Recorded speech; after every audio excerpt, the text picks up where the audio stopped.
All right, we are recording. So welcome everybody. This is their first call for January 2020. It's 2020. Can you believe it's like bang, in the blink of an eye, a year passes and here we are again. There's a number of people on this call who, well, at least one that I see, maybe two, that ought to be recognized for having achieved Team Kaizen, at least that we are aware of right now, and that's Madeline. I see you're on the line. Did I miss anybody? I can't see everybody on the line at one time right now, but at least we know Madeline is on the line. She made it. I came close, but no cigars. And hey, you know, that's what happens sometimes. But we never stop trying until the fat lady sings, as they say. No offense to any overweight women out there, but the truth of the matter is you set your objectives, you go for it, and you act as though it's done and you don't stop. And sometimes there are some mitigating circumstances. And I certainly had some things happen in this end of year that were unpredictable. But that doesn't change the fact that we set goals and we go for them. So congratulations to those who achieved and exceeded your goals. For some of you, I think you shot way past the target for Team Kaizen, and some of you I think were on track for. I think Dave Johnson was on track for the Team Taishi. I'm not sure if he made it. Ruth, how did you do? Ruth, I didn't hear from you. Did you get it done? I got Team Kaizen done. All right, congratulations, Ruth. Fantastic, wonderful. All right, well that's awesome. And of course, we have a new incentive this year to look forward to. I have it. I was on word that I can announce that the incentive booklet, if you want a printed copy of the incentive booklet, it's available from our tools supplier. That's team.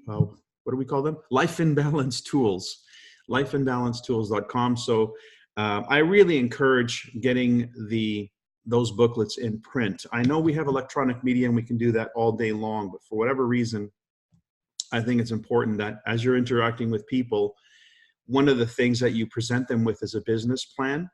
And the fact that we don't actually have anything that remotely looks like a business plan other than the tools that we've seen from the Life and Balance Tools supplier. But I think personally, the one business plan of all business plans that we should all sort of get on the same page with respect to, and perhaps the whole reason why the launch partners should exist going forward is for the attainment of the achievement of the duplication of the incentives in the incentive program, because I think not only are they great incentives, but it's actually a business plan in itself. And so I would like to encourage that behavior. With that said, let's introduce 2020 and the launch partners as a team of people who are focused and committed on working collaboratively. We have no boss here. We just work as a team, as a collection of people with common interest. That common interest, of course, is in putting Nikken on the map worldwide, making the humans being more cause and case, something that's verified and recognized in our achievements and in the way we live our life as examples, and to take the incentives that Nikken has laid for us as an opportunity to expand the movement and invite others to participate in helping us create that world-class global wellness community. So I think in all the days that I've been in Nikken, 28 years now, I've never seen the clarity of why we exist better than ever. I've never seen the format for how we can move forward so nicely defined and refined. When we add, as has been promised, the IT portion of this coming year, in the first and second quarter, we'll start to experience it. Then what I think we will have as an offering unparalleled in the world of network marketing and in the world of side gigs or gig economy. So I think what we want to do as a collective here on the launch partners is come to some agreements amongst ourselves as collaborative entrepreneurs for why we would assemble on a regular basis, how we can put our collective cause on the map so that we can all participate. And I'll give you an example of what I'm talking about.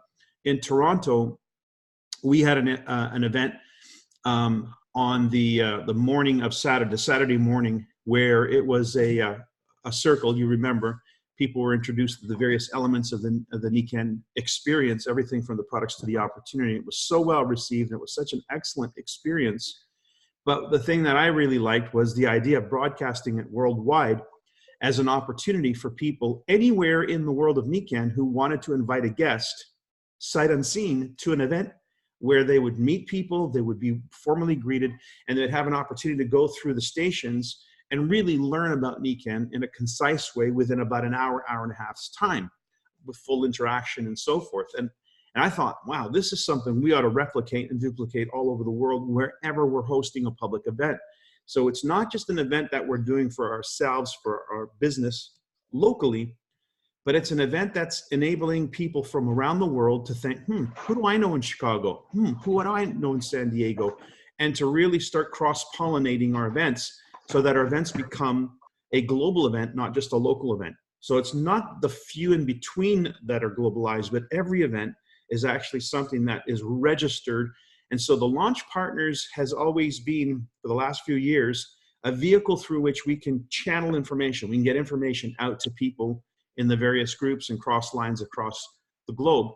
And I think it would be an awesome opportunity this year to explore how we can become more of a global community and have a global footprint by making our events, the ones that we're going to commit to with regularity, something that we can scale or make available on a public level, so that even the agenda includes that segment that people sight unseen can come and learn about NICAN. If no matter where they live in NICAN land, they can direct a contact to your event and they'll be well received. So, so this is one aspect of how I think Launch Partners can evolve.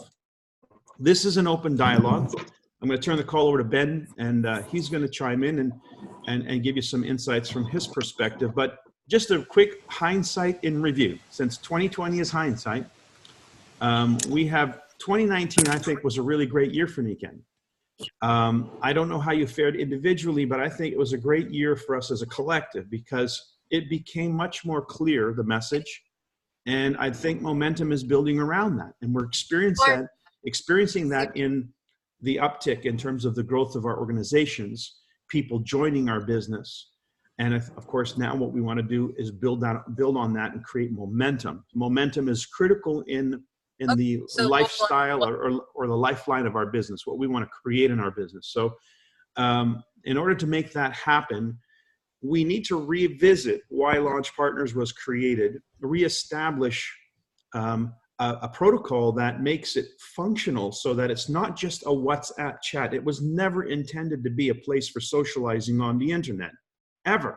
It was always intended to be a place where the most functional and productive NICAN leaders congregated to share their ideas, not their best wishes, but their ideas, and kept it lean so that really, people tune out when the messages are bland or when the messages are personal. So it wasn't supposed to be a chat box where people get too personal. It's really about why do we reserve this space for ourselves as professionals in NICAN to create an environment that's both professional and allows us to each collaborate for the benefit of all. So if we can revisit the purpose of the Launch Partners, our commitment to it and what it looks like, then I think that Launch Partners could be an experience this year that we can invite others to. So it's not exclusive to a platinum, for instance. It becomes the domain of those who are really interested in building their businesses in a more functional and productive way, with some tools, with some assistance, with some systems, things like that. And of course, with a commitment and a dedication to the incentives, because I think that ultimately leads our behavior. So with that in mind, I'm going to pass it over to Ben. Hey, Ben, Happy New Year. Yes, Happy New Year, Mike, and Happy New Year to everyone. It's an exciting time to be together, I think. And it's great to see so many of you joining us on this call today. And I just want to reiterate a couple of points that Mike has said. Of course, congratulations to Ruth and to Madeline who are on the call. I know Yoko has also made it. I know she's not able to make the call this morning, but a huge congratulations to those that have qualified for Team Kaizen. Elaine Connolly and Barb Satterwhite. Oh, excellent. Barb Satterwhite and Elaine Connolly as well. A huge congratulations to you guys. That's just great, great news.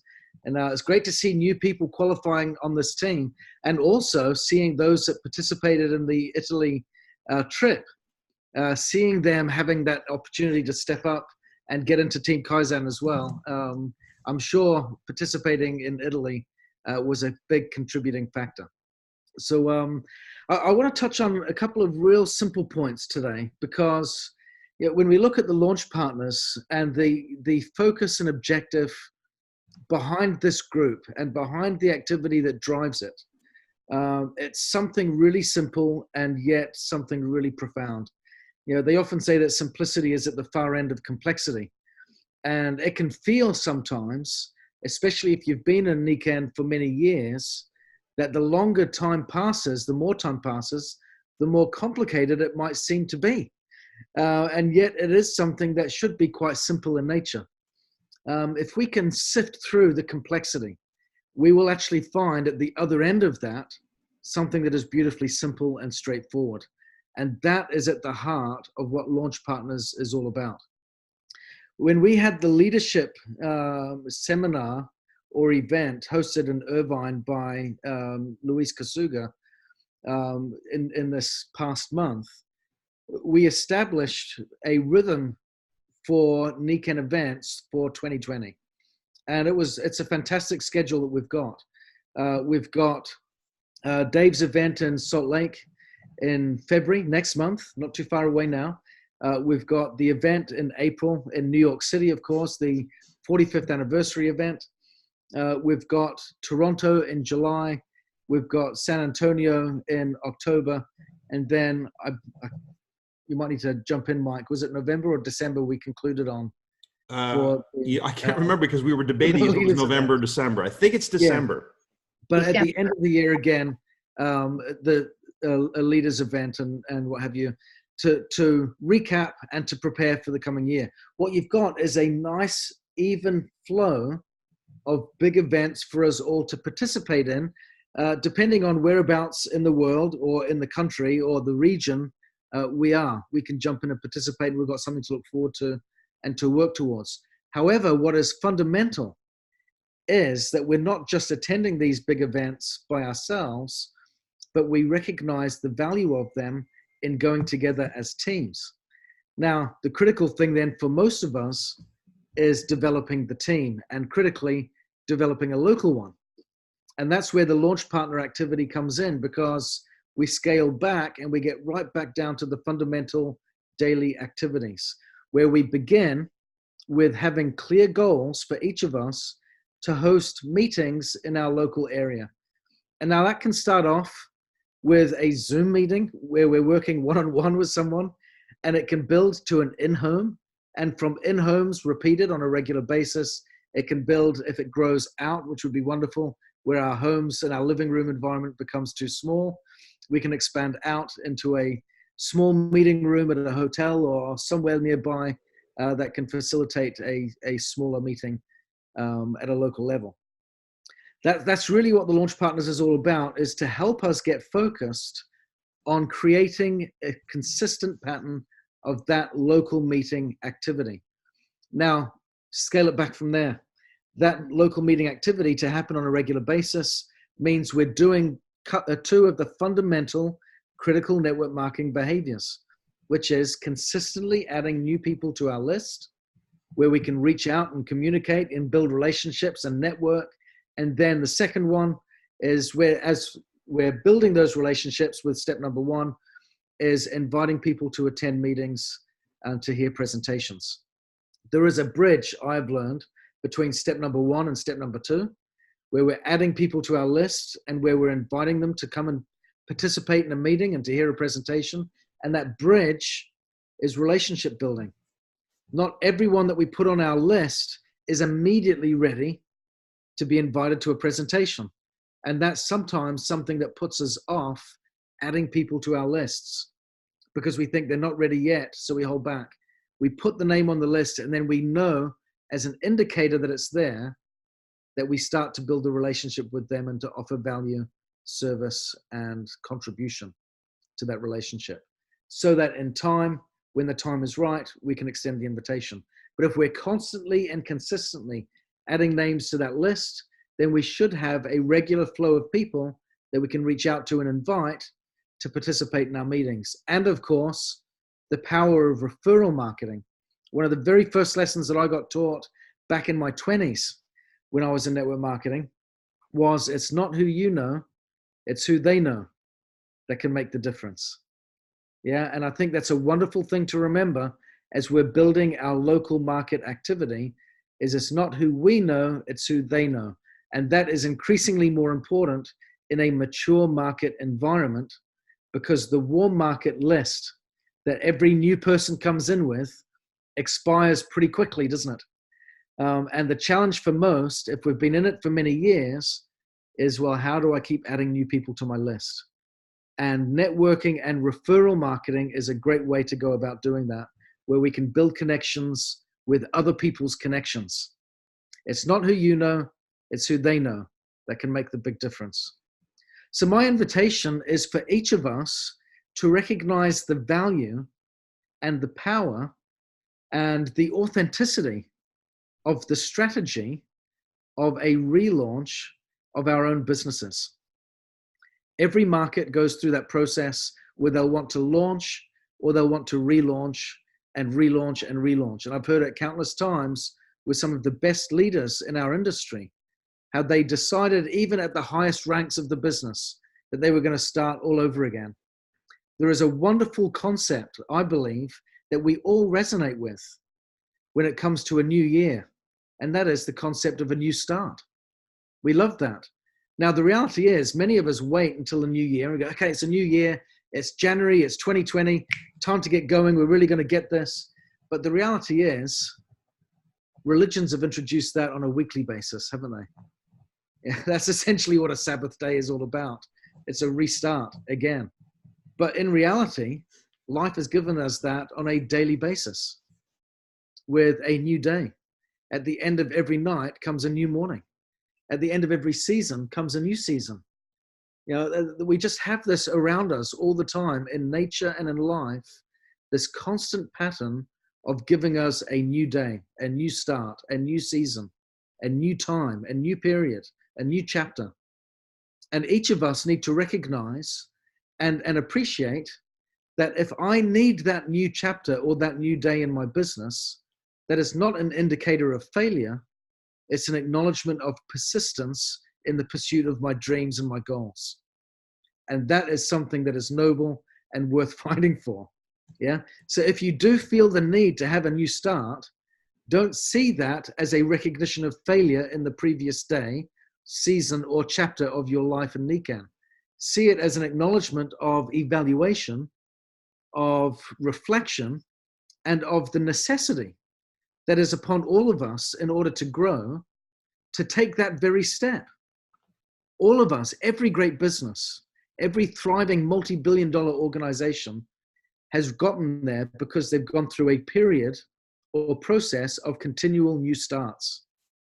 And I've heard it said countless times, the people that got companies to $100 million will not necessarily be the people that get them to $1 billion. It's a different skill set, and it's a new birth, it's a new change, it's a new transformation. And for each of us, whatever it took us to get us to here, it will require something else of us to get us to the next step. But the great thing is that something else is rooted in the behaviors and activities that we've already undertaken, which is building that list, building relationships, knowing that it's not who we know, it's who they know that counts, and continually having the presentations, continually doing the meetings, and setting that rhythm and being consistent and committed to those repeated activities. One of the challenges that we face in this process that Mike and I observed when we first introduced Launch Partners was we all made the commitment to hold these meetings on a regular basis.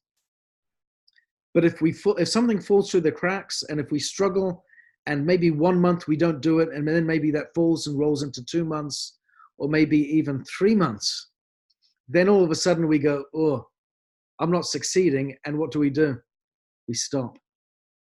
Yeah. And then what happens?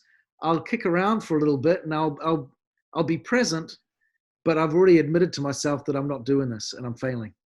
So I'll wait. I'll wait for a new year. And then now I can justify restarting again. We don't need to do that. My invitation to everyone today is to join with us in making that commitment to host local meetings in order to grow our business, recognizing the preceding steps of daily, consistently adding people to our list and consistently inviting people to attend the presentations and to participate. Utilize the power of ABCs, utilize the power of referral marketing, getting contacts from other contacts and so on.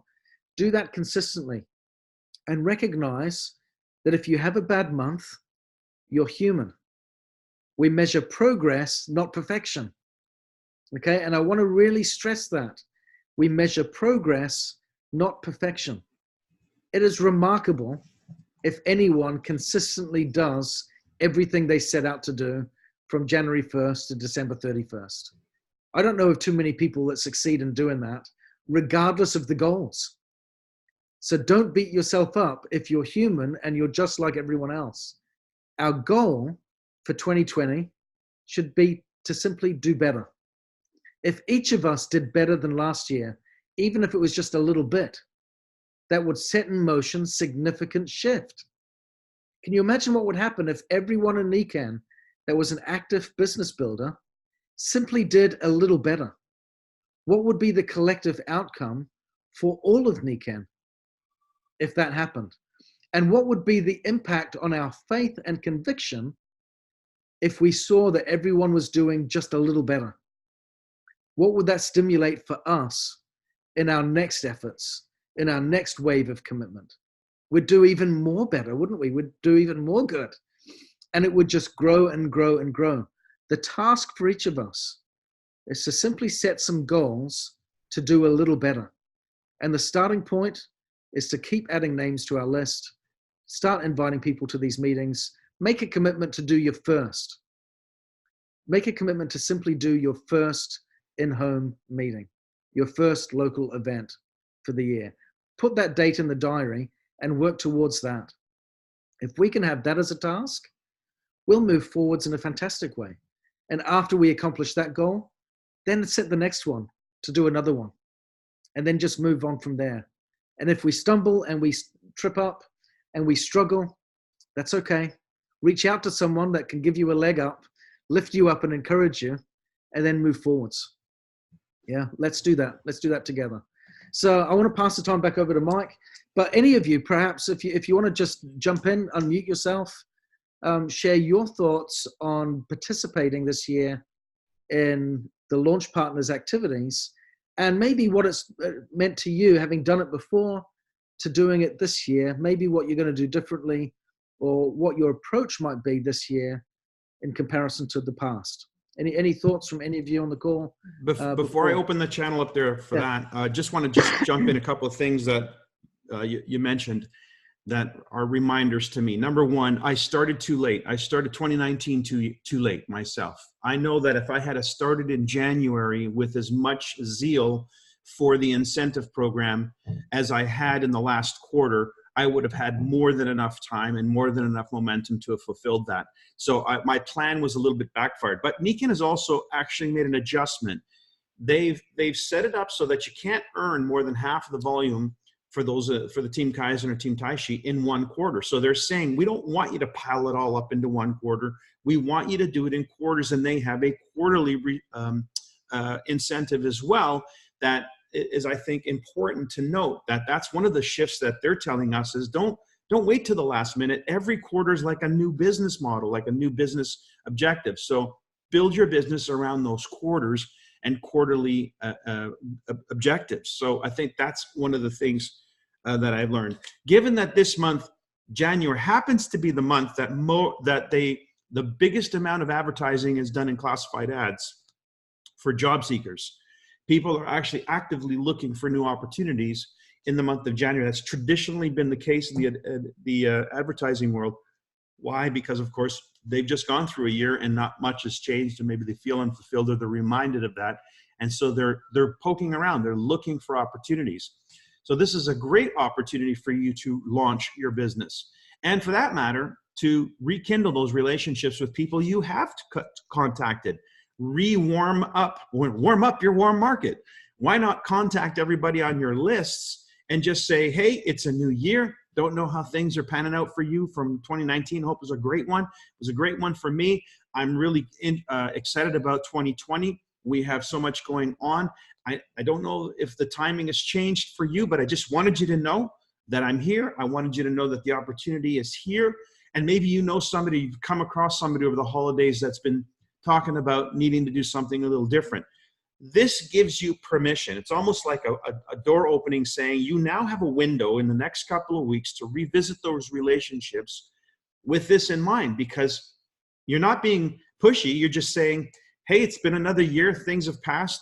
Things are moving forward. I'm excited about the future. Don't know how things look for you. Maybe you know somebody, but I'm definitely in a reboot with what's going on. So it's an opportunity for you to make those connections from your existing warm market. So warm up the warm market, and who knows where that's going to lead. At least it gives you something to do immediately, so you're not waiting for the next quarter to figure it out. This gives us something to do right here and right now. So with that in mind, anybody got some thoughts to what we've just talked about? Oh, it's a quiet group this afternoon. Well, I'm never quiet, so I'll start. But I'll be succinct. So Michelle and I were persistent on the better way for the whole year. And the only difference was when we didn't have guests coming and where there wasn't somebody new bringing guests coming. But what we got good at was the practice. And we had the regulars that were always there. So the regulars kind of took turns participating. So we have more people that know how to do the better way. And we have some suggestions on shorting the better way and adding some of the slides, Mike, that you have in that Saturday training call, and especially in light of the changes this year.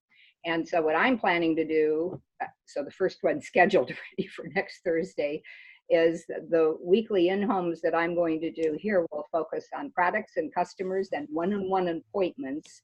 Like for me, our program is 8 o'clock Eastern Standard Time, the better way. And so I'll use the current one, but I'd like to use a new one if the two of you guys come up with a new shorter one that is more current to this year and new.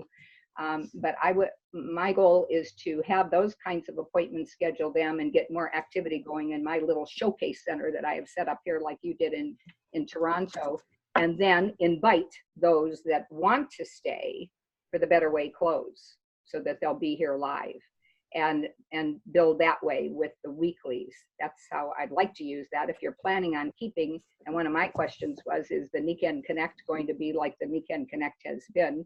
And do you want to change some other people? Doesn't have to be me or Michelle as the co-host. That could be rotated. I know Barbara Bartucci, I think, is in process of taking over Randy's. And so again, those are some things that need to be discussed. Madeline, with that in mind, by the way, I just want to put it out to anybody who's involved in the Weekend Connect. If you want to change up your time slot or what it is you're doing, please advise this month. We need to make the revisions on that. In fact, sooner than later. That's one of the things that needs to get revised immediately, so people have a knowing of what the schedule is and what they know they can rely on. And I would like to personally compliment Elaine Connolly. She's been the most persistent, consistent person. She's done quarterlies in this region forever, and it paid out. She is one that was an add-on, like Barb and I were a couple on here, to the Team Kaizen Italy event last year. And she did make Team Kaizen. So we have this regional planning team that Stan and Dee and so forth, east of the Mississippi, that's been on. So we put our stake in the ground for a June event, and that'll be regional, but we'd like it to be a little bit bigger than just regional. And so that's June 13th. And we're in the process of planning on that, and have had some cross-line calls working on that. So would like you to hold that date, and that'll be that's midpoint in this year with quarterly, and that I think will help feed Toronto, since you're a 6-hour drive away, and the rest of the end of the year. So we would like input from you. Elaine and I and Sue Gruber and Sue made Team Kaizen as well. She couldn't be here on the meeting today. Michelle, do you want to add to that, since you're the co-host on Thursday night, or Barbara Bartucci, whether You're muted, Madeline. Okay, Randy Rolfe did keep that better way going also on the 11 a.m. Eastern Standard Time. Those pretty much went. Well, I think essentially what we're saying is a revision of our platform is necessary. In fact, one of the things that needs revision is this particular document right here. So what I may actually end up doing is stripping out the income numbers at the top of this. You'll still see the ranks, but not the income, because we're not to make income claims, which is suggestive of this. So if you have this, it shows the rank relationship. Essentially, it's the same. The volume is the same. You would earn that rank, but then you can refer to the income sheet as per the incomes associated with those various ranks. That way, it's not an offense in writing. And that, by the way, would be one of the adjustments on the PowerPoints as well. So am I hearing that you're going to make it a shorter PowerPoint, Mike? I didn't say that. I said I was going to revise it. But I heard Ben say. You're all at liberty to shorten it. Ben says simpler is better. And so if we're going to be hosting events, if we can kind of have the power pull in, you know, with who's ever presenting, and more cross line to show the people that may be hanging around to check it out, that people can come in from all over the world. It would be nice to have that be shorter, and you have your Saturday one be the longer training one. You know. Yeah, I'm not at all opposed to that. I think a simple presentation is warranted.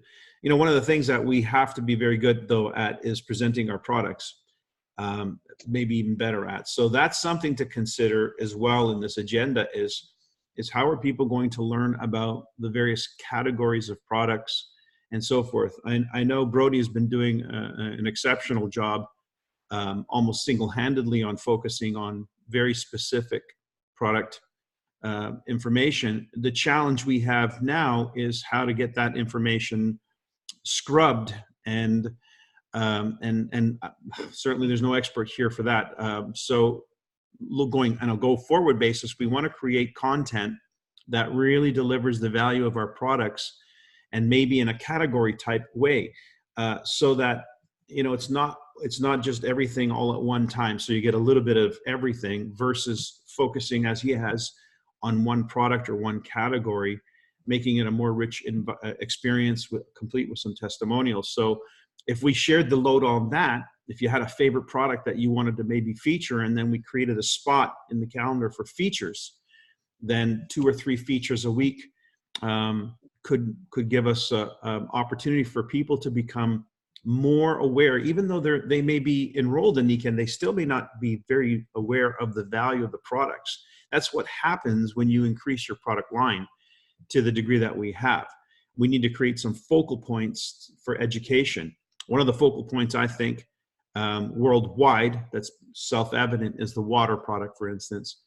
And we could also have a category for sleep, which is, by the way, if you don't know this, let me just share this with you on this call. Maybe you guys can do your own research on this. But years and years ago, when I joined NECAN, I found an article, and I'm going to dig it up. I know I have it somewhere in my life here. There was a woman who had done a study at UCLA. I know Julie Tarr had been talking about this, but it's really worth looking into, because I think as we move into this 5G horror story that's emerging on the planet, this information is going to become quite relevant to the conversation. I'm just going to read you something. This is a recap. So how critical is Earth's electromagnetic energy to survival of the human body? The experience of the early space travelers was a big hint. By the way, aside, Russia lost 2 astronauts because they didn't replicate the Earth's magnetic field in space capsules. So to investigate the effect of magnetic field deficiency, which it's better known in Japan for, Dr. Valerie Hunt, look up some of her stuff, placed 2 human subjects in a mu metal cage. This is simply a cage that shields the Earth's magnetic field to simulate a near zero magnetic field environment. To everyone's amazement, in just a few minutes, they began to sob and said they felt like they were falling apart emotionally. By the way, there's more to this. They lost spatial recognition. They didn't know where they were in time and space. It's a bunch of stuff that happens in minutes. In a few more minutes, they started losing muscle control and coordination and exhibited abnormal cardiac readings. forcing a stop to the experiment before they died of a heart attack. This experiment established man's absolute dependence on Earth's electromagnetic energy. Just a few minutes without it, and we die. Thus, on a scale of what kills you the fastest, if deprived of it, Earth's electromagnetic energy takes crucial second place immediately after oxygen. How many of you know that? So this thing that we've been a part of for a long, long time is absolutely critical to life and sustaining life. And I'm sorry, this is out of a book called PEMF. I'm sure there's actually other books that she did. This woman went on to do studies in consciousness research. Her work with magnetic energy led her into the discovery, because that's what they uncovered in this study, was it affects consciousness. And when they actually increased the Earth's magnetic field, it increased consciousness, awareness, clarity of mind, peace of mind, and so forth, was actually what went with a higher energy field. So imagine you've been sleeping on a bed of magnets. What would life be like for you if you hadn't been? But there's billions of people on the planet that don't know. So there's work that we're doing here that's not really well known or understood by ourselves, let alone the public, that could have a critical impact going forward in terms of the future of humanity, especially in lieu of this new technology that's hitting the planet at this time. So with that said, do a little bit of homework, look into this, because that will fortify your understanding of the relevance of the work that we're doing here. I know we all have an understanding of it in general health terms. But I'm not talking about general health terms. I'm talking about life and death terms. This is big. I have one more thing to add about product. Michelle's been gonna. Yep. Sorry, go ahead, Michelle. Jump in. Okay.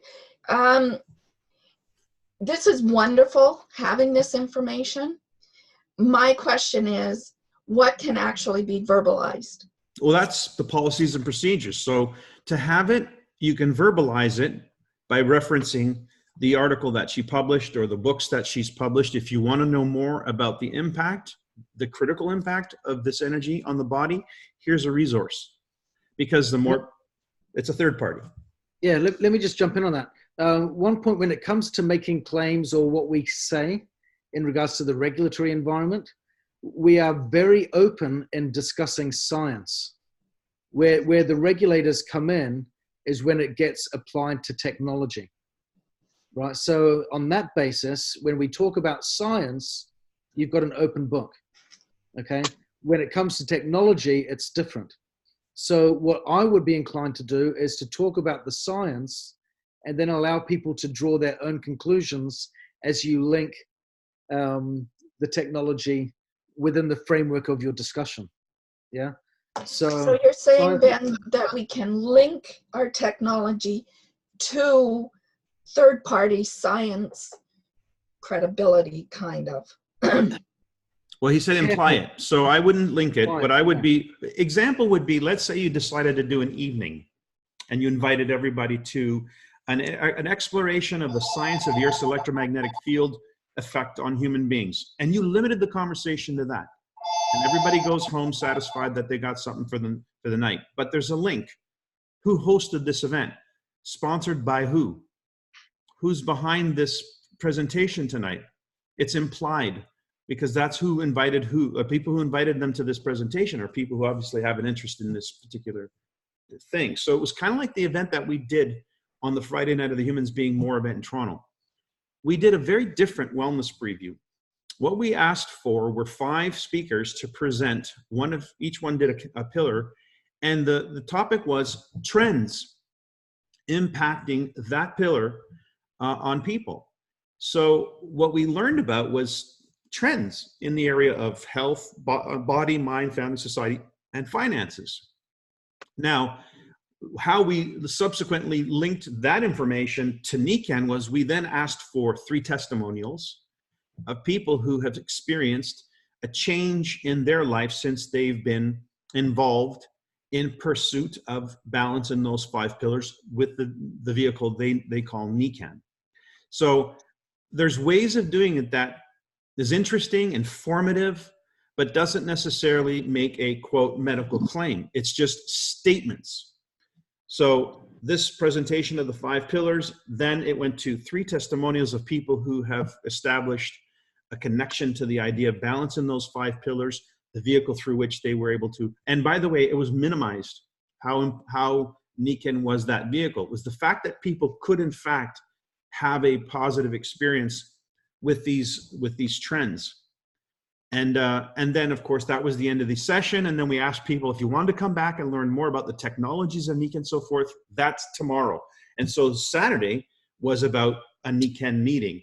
So it was kind of like, this is your public service announcement, sponsored you by the Nikken family. And that's the connection. You're creating value, informing the public of something important and interesting. So I'll give you another example. I know there's people out there selling things that you can stick to your phone. I don't know if they're effective or not, but apparently that you can stick it to your phone and it somehow has an effect on the radiation, whatever.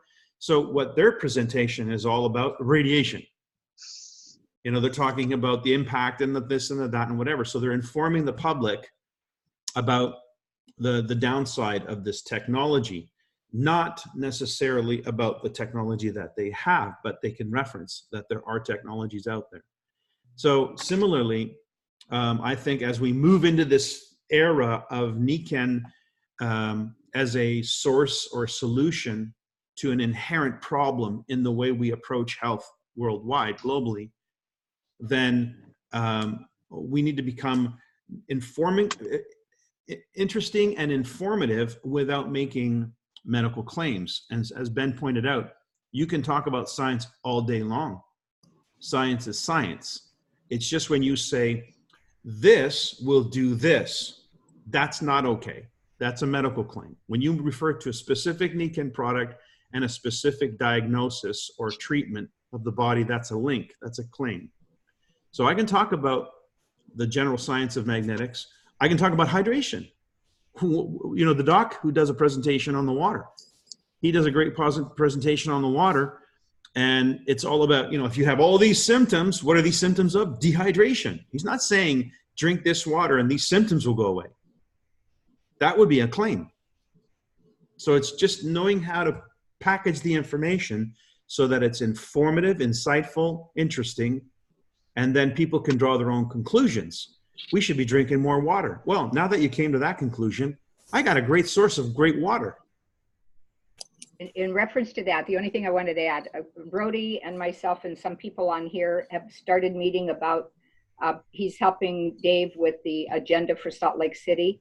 And David asked me about the medical panel again. So one of my suggestions, and we're in the process of meeting, is the medical panel becomes a wellness panel, and that we're going to do a little skit and have those 2 slides up there. It's in the planning stages right now, the slides of what you can't say and what you can say. And so anybody here that wants to give some input, if you're going to be in Salt Lake City, my suggestion is to remember some of the old Teen Diamond meetings, there'd be role playing, and then in front of the room on some of the panels, that we would role play members of the panel and then break up kind of like we did in diamond training, and have dyads in the group like there is in Humans Being More, and then have people practice, and maybe at the breakout tables or whatever.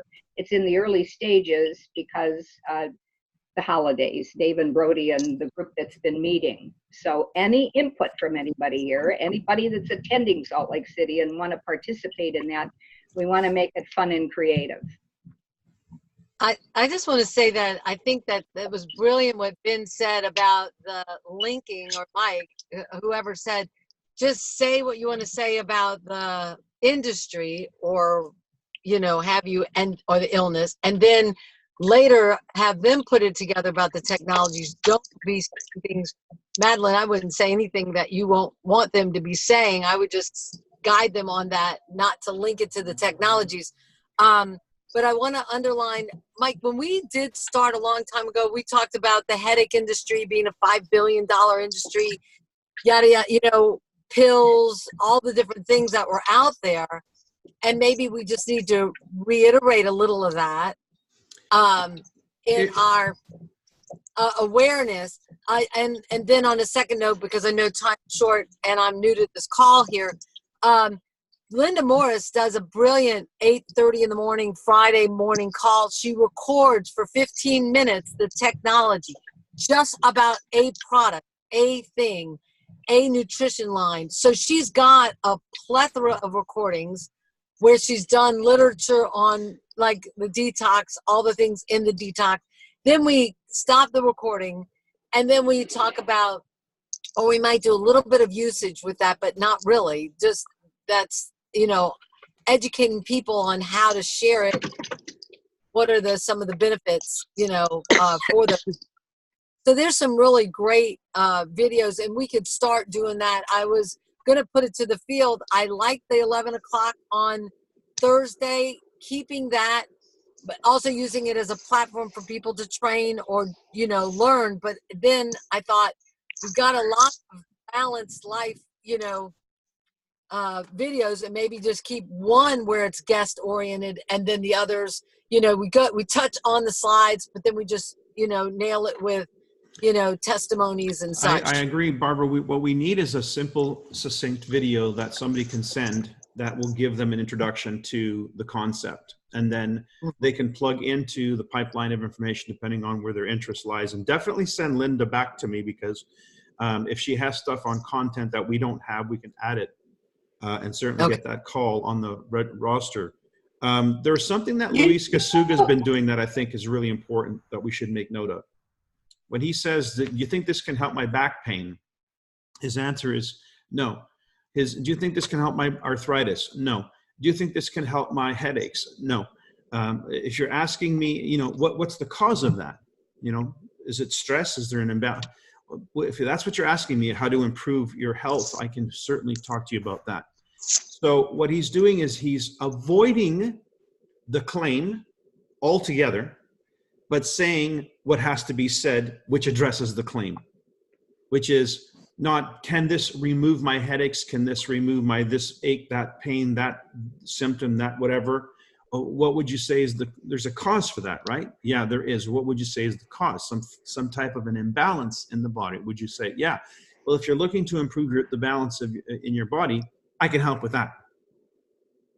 So you see, he redirects. It's almost like a redirect. Get them out of the claim area and get them into the space where we can actually address it in a positive way. So for instance, here's all the things that are wrong with the water that you're drinking and the fact that you're dehydrated. And these are all the symptoms that come from dehydration. Now, if you believe that drinking clean, healthy water is important as a result of this information, I can talk to you about clean, healthy water. I have a great source of clean, healthy water. You're shifting it from the medical condition over to, here's something that's positive that can contribute to better health through cleaner water. So it's doing the same thing, but it's not actually making the claim. It's not saying this water can treat this illness. Mike, it's Michelle. Thank you so much. And I really appreciate the length of this call. I think it's very important. This topic is, I think, critical on how we are presenting.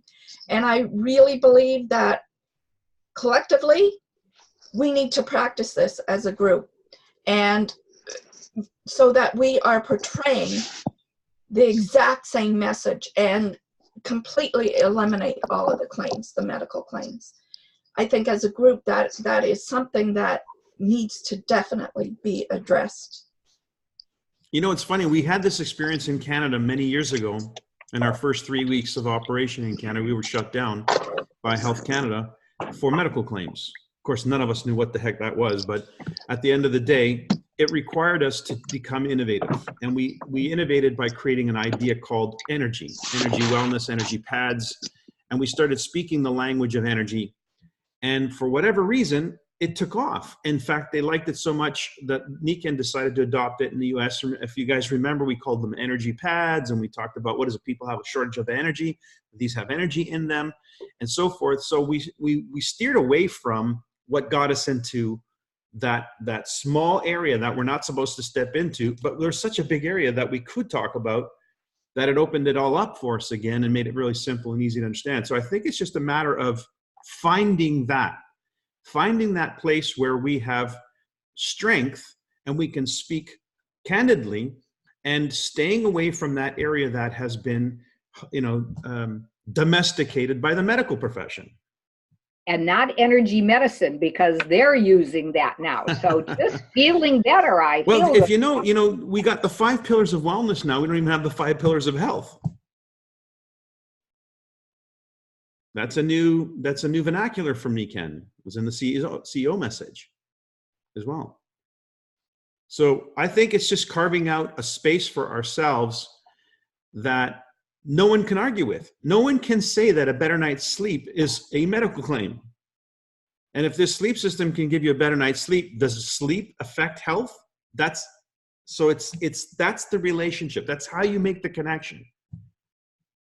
I think, can I say it's Louise here from the UK, and I'm happy there's 3 of us here from the UK, and the message we've been developing is staying connected to nature, and that seems to be a good theme for a talk. We've given a few on that, and the 3 causes, we cut it to 3 rather than the 4 that Dr. Gary Linder promotes. So we've got God, I can't remember what they are because I'm all Christmased out. But anyway, the 3 causes, not sugar. We cut out the sugar one, and that they all happen at home, and they're all caused at home. And so that's the kind of message we're developing. So maybe we can share a bit of Beautiful. That sometime sounds in the year. But staying connected to nature gets people in the room. that's smart, and it's So is true. it just nutrition and sleep? Yeah, no, and- it's earth. I can remember. It's earth, water, light. It's the 4 elements, basically. Earth, water, light. Cut Okay, off from thank you. in the modern home. And all the causes of ill health, the chronic causes, are caused at home. And you can change your home because it's the place we have the most control over. And that's a sort of that's a sort of theme that people can relate to. So you're just then explaining why we're not getting the grounding and the magnetic field. Maybe it's and try them out on the air. drives. Yeah. an air.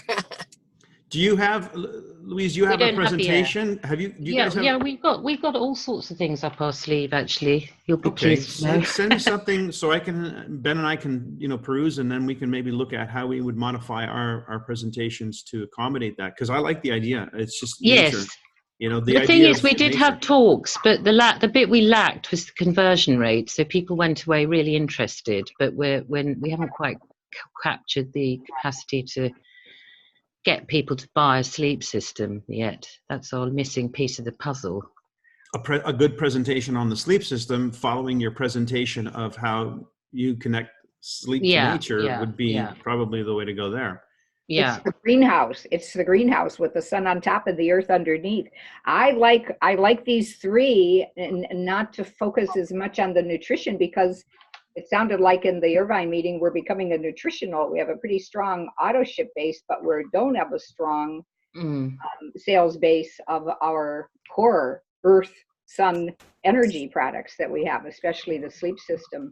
And well, let me just get us back on track to our first conversation or discussion of the launch partners. So clearly we have some work to do in terms of reshaping and retelling the story so that it's more relevant, more relatable, I think is really important. More relatable, and certainly can be backed by science if you consider nature science. And there's lots of information about nature and science that indicates we absolutely thrive in nature, and we don't thrive when we're disconnected from nature. So that kind of a conversation is simple, easy to understand, and doesn't require an engineering background. So I think that's really good.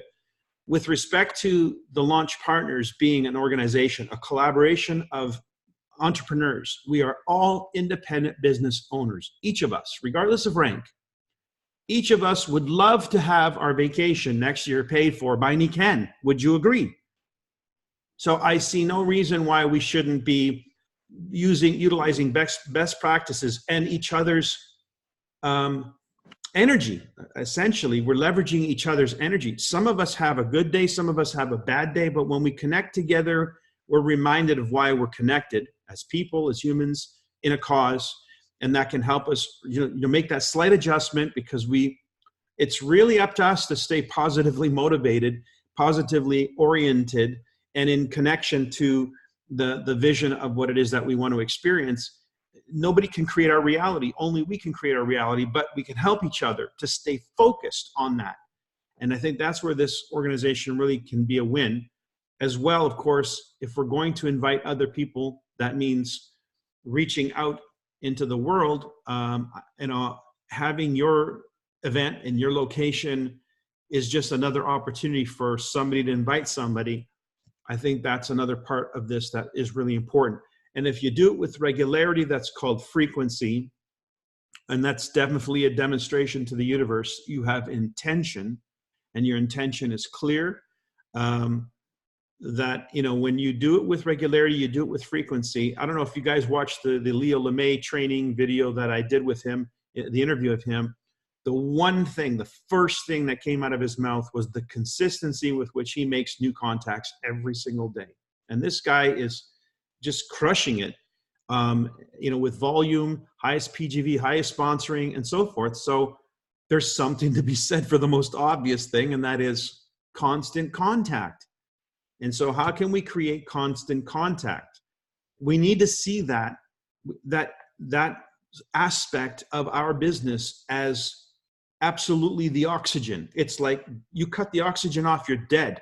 That's the oxygen of our business. It's constant contact, new contact. It's the oxygen of our business.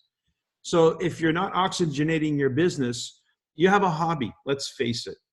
So if you want to really have a profession and have the experience of a professional and be credible, because only professionals are considered credible in their fields, then you've got to pump the oxygen into this business, and that's constant contact. That's got to be our prime directive, and we can hold each other accountable to that.